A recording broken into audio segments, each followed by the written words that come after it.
નમસ્કાર, જય હિન્દ દોસ્તો. હું બ્રિજરાજ સોલંકી. મિત્રો, 20 સપ્ટેમ્બરના રોજ નેક નામદાર પ્રજાવત્સલ્ય રાજવી મહારાજા કૃષ્ણકુમારસિંહજીની આ પવિત્ર અને ઐતિહાસિક ધરતી ઉપર આ દેશના વડાપ્રધાન માનનીય નરેન્દ્ર મોદી સાહેબ જ્યારે પધારવા જઈ રહ્યા હોય ત્યારે હું બ્રિજરાજ સોલંકી એમનું તહે દિલથી ખૂબ ખૂબ સ્વાગત કરું છું. અને સાથોસાથ ગુજરાતની અંદર જે કાયદા અને વ્યવસ્થાની સ્થિતિ દિવસે ને દિવસે કથળી રહી છે, હમણાં જ તાજેતરમાં આપણે જોયું કે જસદણ અને વિછિયાની અંદર દરેક સમાજ અને જ્ઞાતિના 92 લોકો ઉપર જે 307ના ખોટા કેસો કરવામાં આવ્યા છે અને સાથોસાથ જે ઘનશ્યામભાઈ રાજપરા અને લાલજીભાઈ મકવાણાની કરુણ હત્યા કરવામાં આવી છે, એના સંદર્ભે હું એમને એક પત્ર લખવા જઈ રહ્યો છું અને એ જ માંગણી સાથે કે આ 92 નિર્દોષ જે દરેક સમાજ અને જ્ઞાતિના છે એમના કેસો પાછા ખેંચવામાં આવે અને સાથોસાથ પોલીસની બેદરકારીના કારણે જે ઘનશ્યામભાઈ રાજપરાની હત્યા થઈ છે, લાલજીભાઈ મકવાણાની હત્યા થઈ છે, એ બંનેના પરિવારને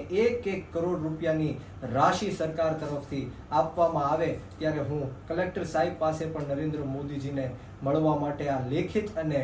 મૌખિક રજૂઆત કરવા માટે સમય પણ માંગવાનો છું. એટલી જ આશા અને અપેક્ષા સાથે કે 92 લોકો ઉપર જે ખોટા કેસો થયા છે પાછા ખેંચાવી લેવામાં આવે અને ઘનશ્યામભાઈ રાજપરાના પરિવારને અને લાલજીભાઈ મકવાણાના પરિવારને 1 કરોડ રૂપિયાની રાશિ આપવામાં આવે, એ જ આશા અને અપેક્ષા સાથે જય હિન્દ, જય ભારત.